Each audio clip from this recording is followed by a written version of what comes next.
não parar, não precipitar e não retroceder.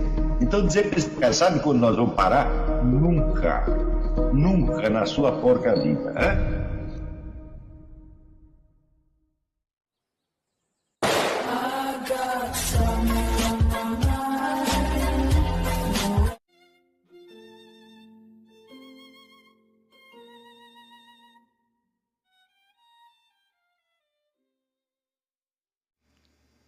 E aí pessoal, tranquilo? Então vem aqui antes do vídeo começar, pedir para vocês se inscreverem, quem não for inscrito, compartilhar, curtir, comentar. Quem puder seja membro do canal, que isso ajuda bastante. Tem também o link do Apoia-se. Quem puder ajudar nosso canal e apoiar financeiramente vai ser muito bem-vindo. Mas o mais importante é transmitir o conteúdo e os conhecimentos do professor Olavo de Carvalho para mais e mais brasileiros. Então compartilhe e ajude aí nossa causa. Muito obrigado a todos os membros, apoiadores do canal. Fico muito feliz. Tenho certeza que a gente está no caminho certo. Então fiquem com o vídeo e até mais. Valeu! Então a gente vê que a produção de novas perspectivas filosóficas já ultrapassou há muito tempo o ponto em que elas poderiam ter algum significado cognitivo real. Hoje em dia produzem-se lógicas como se produzem programas de computador. Tá certo? Uma atrás da outra. Então, elas não significam mais coisa nenhuma. Então, justamente, o excesso da produção física, né, de filosofias, lógicas, etc., já coloca por si mesmo o problema da significação desse conjunto. Tá certo? Diga. Professor, entre alguns programadores é hobby implementar essas lógicas alternativas em programação para ver o que sai daquilo. Claro. É uma brincadeira. Agora, como é que você vai pegar essas lógicas alternativas todas, compará-las e articulá-las umas com as outras? Eu digo, mas olha, se você fizer um congresso, eu sei como é um congresso. Congresso, cada sujeito vai lá preocupado com o que ele vai dizer e às vezes com 2 ou 3 mais que ele quer ouvir e ponto final. A cabeça humana não vai além disso. Eu mesmo não vou com essa ideia na cabeça. Eu quero dizer isso aqui e vejo já no programa. Tem isso aqui que me interessa. Então é uma espécie de supermercado. E a unidade que tem é a unidade que tem os produtos no supermercado. Tá certo? Então, nessa mesma medida, a coisa perde toda a significação cognitiva. Tá certo? Isso tudo não significa mais nada do ponto de vista científico. São apenas produtos que estão no mercado e que você escolhe, né, os que você quiser, não conforme o seu valor cognitivo, que não pode ser aferido e nem comparado, mas conforme o interesse pessoal que você tenha naquilo. Tá certo? Então, torna-se efetivamente, nunca a ideia de produção científica, produção filosófica, foi tão verdadeira quanto hoje, tá certo? E, evidentemente, o próprio, vamos dizer, o que afeta o valor cognitivo disso tudo não é só a quantidade, mas às vezes a própria natureza dos produtos, cujos autores não se interessam pela questão do valor cognitivo. Eles nem sabem o que é isso e até duvidam que isso exista, tá certo? Então, o que acontece necessariamente é que um observador que ainda esteja interessado na questão do valor cognitivo acaba se desinteressando por tudo isso. Não é isso? Digo, se você propõe uma nova ciência, uma nova lógica, uma nova filosofia, uma nova não sei o quê, mas você mesmo, né, diz que aquilo não tem valor cognitivo nenhum e que não se interessa também pela questão do valor cognitivo, por que eu vou me interessar por isso? Quer dizer, por que eu vou me interessar por uma coisa que o próprio autor diz que não interessa para ninguém? Né? Exceto para os interessados. Tá certo? Então, você veja que quando nós contemplamos esse conjunto e voltamos, vamos dizer, à origem da filosofia com Sócrates, nós podemos nos perguntar, mas o que tem tudo isso a ver com aquilo que Sócrates está tentando fazer? A resposta é praticamente nada. Pode ter um interesse muito remoto, como aliás qualquer conhecimento, verdadeiro ou falso, né? Tem sempre algo a ver com a filosofia, claro, no sentido socrático, qualquer coisa pode ser útil para ela, mas é um interesse muito remoto, tá certo? E não central. É diante justamente desse panorama que eu abdiquei da ideia de considerar filosofia tudo isto que se faz com este nome. Tá certo? Eu falei, olha, tem uma solução prática para este problema. Tá certo? É ver o que a filosofia foi na sua origem, quer dizer, foi como projeto humano, tá certo? E estudar dentro do campo da filosofia só aquilo que tem algo a ver com o projeto originário. E foi exatamente esta orientação que mais ou menos nós seguimos aqui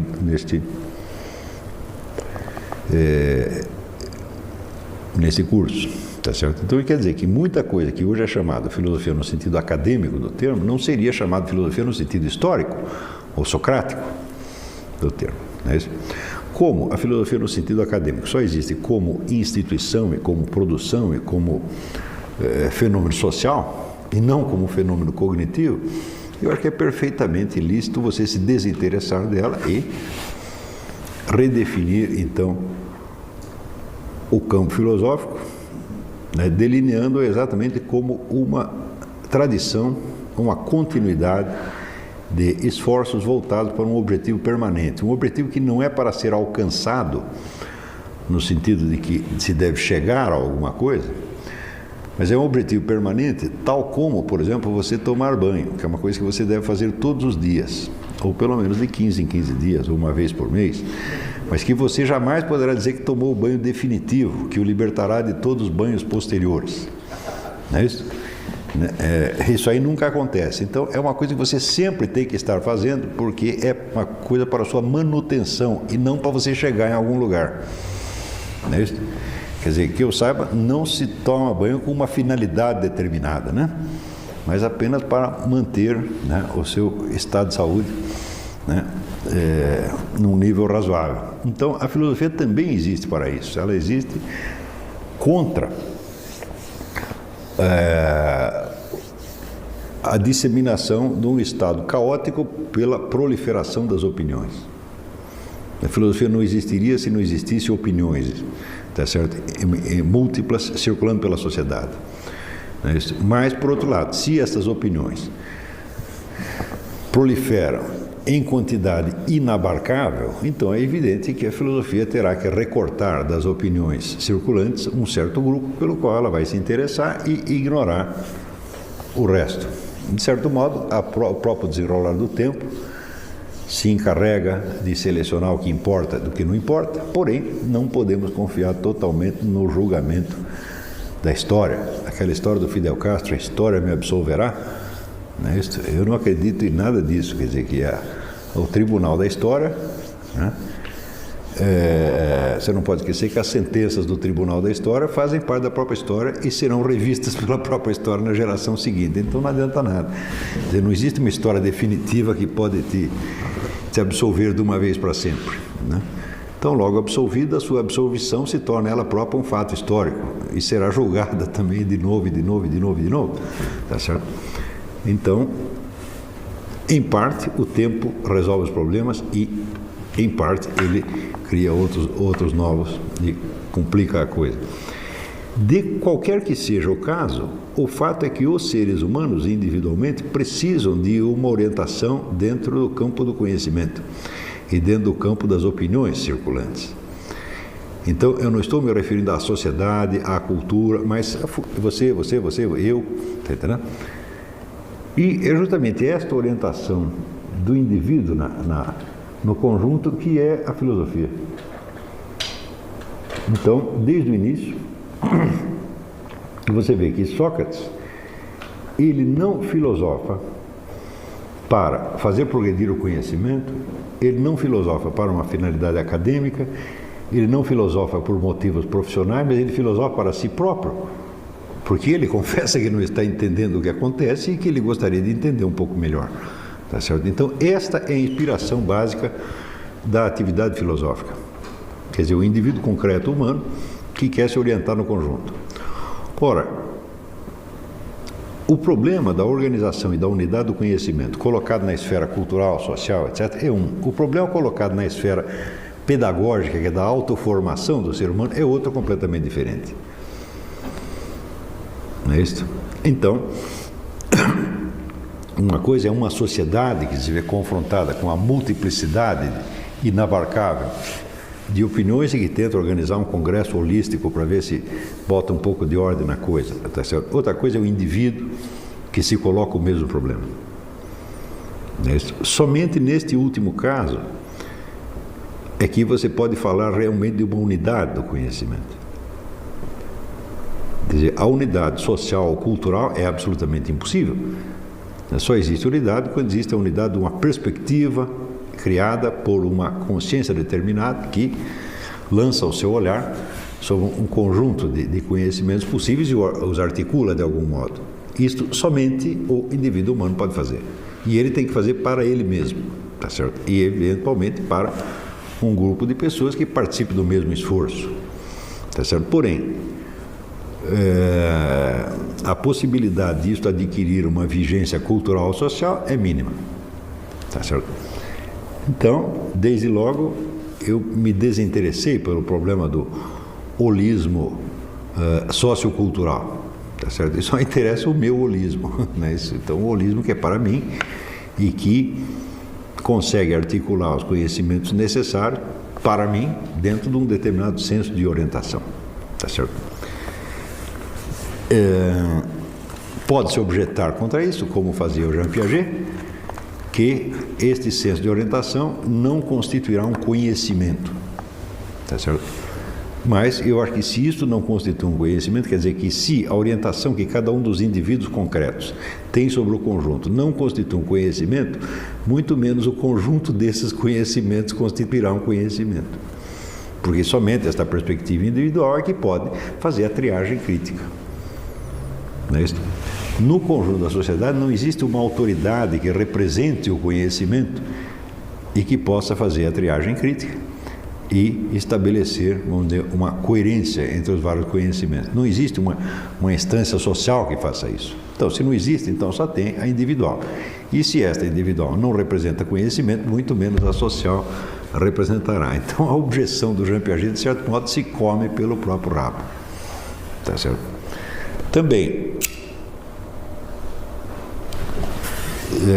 contribui muito para confundir o panorama a ideia corrente a respeito do que seja ciência. A primeira metade do século XX produziu uma série de discussões muito interessantes a respeito das várias modalidades de conhecimento e da sua possível articulação, só que tudo isso foi perdido na segunda metade e hoje nós voltamos, de certo modo, a uma espécie de positivismo ingênuo, né, que acredita que existe positivismo ingênuo que é do século XIX ainda, mas que hoje em dia voltou a ser, vamos dizer, crença pública. De pessoas que acreditam que existe um conhecimento científico firme, provado, etc., etc., né, obtido na linhagem da ciência experimental de Bacon, tá certo? E que ele nos fornece certeza suficiente para julgar todos os outros conhecimentos. Isto é uma estupidez fora do comum que já tinha sido, vamos dizer, neutralizada na primeira metade do século XX. Mas aí surge outro problema, que é o da educação da geração seguinte. Né? E o famoso, e está aí mais um motivo para você não acreditar no julgamento da história, porque aquilo que a geração anterior sabia não se transmite necessariamente à seguinte. O famoso problema do Jean Forestier do progresso da ignorância. E se você vê com o aumento do conhecimento de uma geração para outra, ao aumento do conhecimento de uma geração para outra, corresponde o esquecimento ou perda de uma quantidade às vezes maior de conhecimento de uma geração para outra, de modo que tem que haver um permanente reconquista. Então, esta confiança ingênua no poder da ciência experimental, que já tinha sido vencida por Edmund Husserl e muitos outros na primeira metade do século XX, hoje volta a ser uma realidade. E existe a interferência de um outro elemento, que é dos grupos de pressão políticos, né, que estão interessados em dominar determinadas universidades, instituições, então que se apegam a certos argumentos e razões que para eles são muito científicas, tá certo? E que tentam criar uma espécie de inquisição, né, proibindo proibindo as ideias contrárias, etc. Isso acontece nitidamente com o pessoal do evolucionismo hoje, né? Quer dizer que você simplesmente relativizar o evolucionismo hoje já é considerado um pecado contra a ciência. Quer dizer, você tentar discutir o evolucionismo é obscurantismo. Então, na verdade, se conseguiu inverter a noção de obscurantismo, né? Quer dizer, a proibição de uma certa discussão é que se torna iluminada, e a discussão é obscurantismo, tá certo? Então, mas isso são fenômenos sociais, vamos dizer, que o filósofo não deve absolutamente levar em conta, porque são modas, né? E correntes às quais as pessoas se apegam, vamos dizer, como muletas. Você não pode esquecer também que as crenças das pessoas são elementos em que se apoia a personalidade delas. Não é isso? Então, às vezes você não pode retirar, você não pode impugnar uma ideia, porque é como você tirar um dos pilares em que se assenta uma personalidade vacilante. Então aquilo se torna uma espécie de agressão psicológica, né? Fora do comum, tá certo? Então, num ambiente de pessoas assim constituídas, você não tem a menor condição para nenhuma discussão científica, porque cada contestação que você faça será vivenciada como se fosse uma ameaça pessoal, um perigo iminente, tá certo? E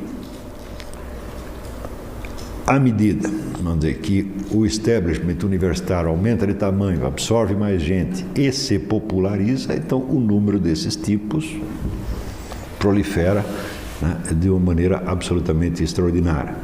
Então, se você pegar o que é uma mente produzida por uma universidade hoje, é um indivíduo que se apegou a 2 ou 3 crenças perfeitamente idiotas, mas que se identificou perfeitamente, profundamente com elas, e que as defende de unhas e dentes, tá certo? Que às vezes nem as defende, porque considera que não existe sequer a possibilidade do ataque, né?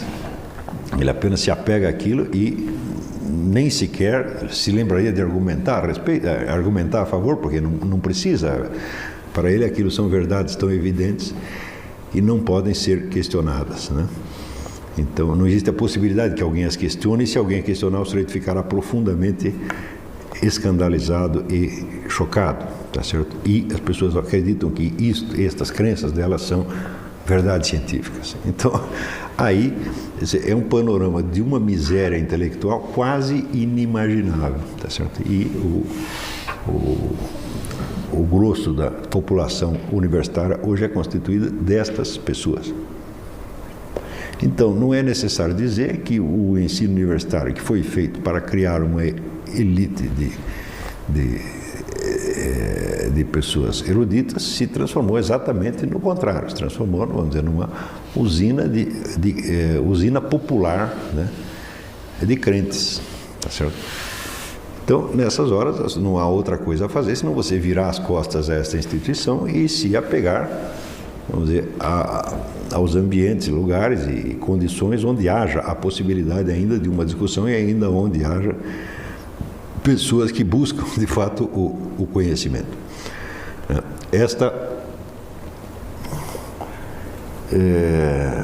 Este panorama não deixa de ser aterrador, porque você tem massas de fanáticos, tá certo? Como nunca houve, fanáticos e imbecis como nunca houve no mundo, tá certo? Só que eles são diferentes das massas de fanáticos de outras épocas. Por quê? Porque agora eles têm uma legitimação acadêmica e eles acham que sabem alguma coisa, não é isso? Quer dizer, o sujeito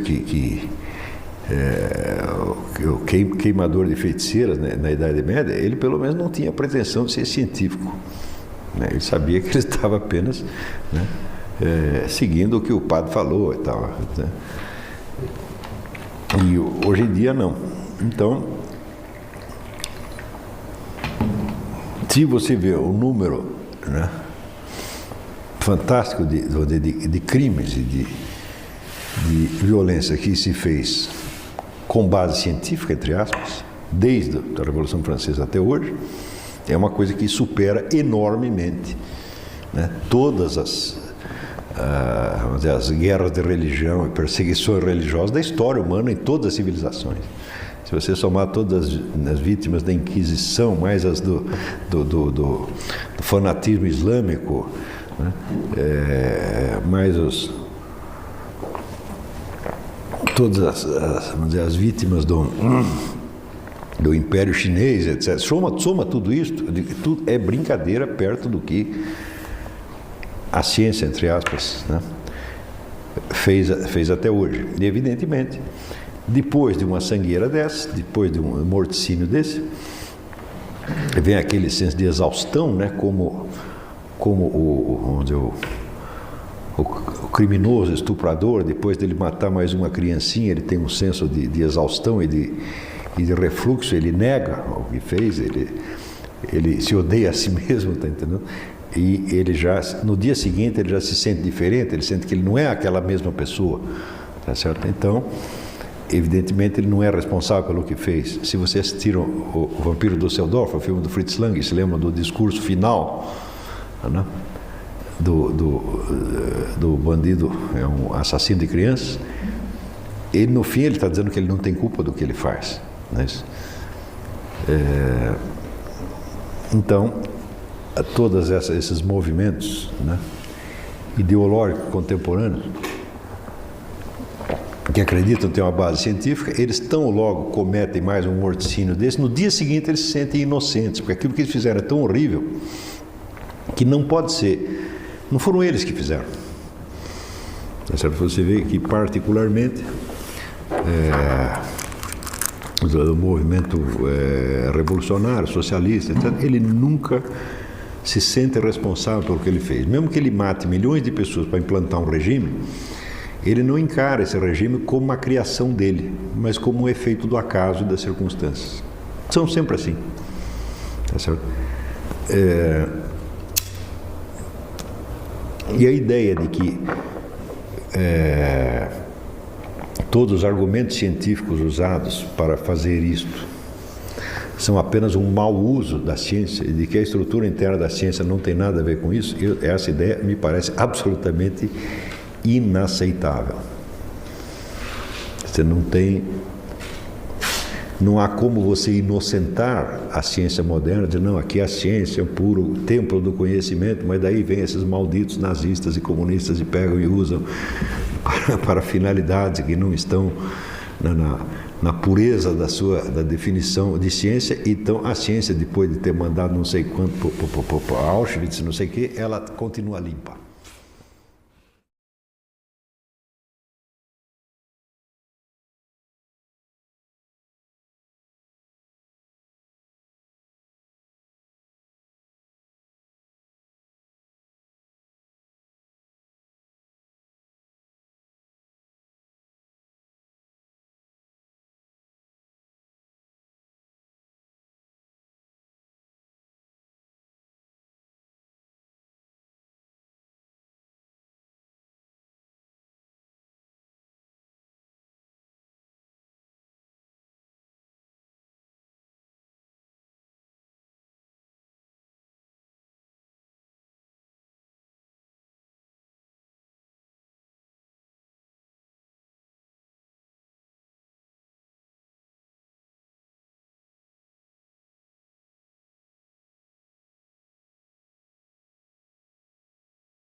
Chegamos a mais um final de uma aula, de um vídeo.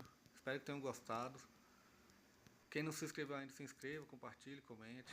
Ajude o nosso canal, apoie, seja membro. E ajude o nosso canal a chegar a cada dia a mais brasileiros que precisam muito do conhecimento do professor Olavo de Carvalho. Então é isso aí, fique com Deus, até o próximo. Valeu! Então é isso aí, pessoal. Que é o nosso canal, que são alguns livros que eu já li. A maioria foi doação, mas alguns eu adquiri, professor Olavo de Carvalho. Alguns livros se perderam aí que eu emprestei, professor Alexandre Costa, a Bíblia Sagrada. 10 lições sobre Karl Marx. Indico a não ler esse livro, que é muito ruim mesmo. Alguns pensadores aqui que realmente, como o professor Olavo de Carvalho disse, não são pensadores. Valeu, tamo junto aí. Apoie nosso canal, seja membro.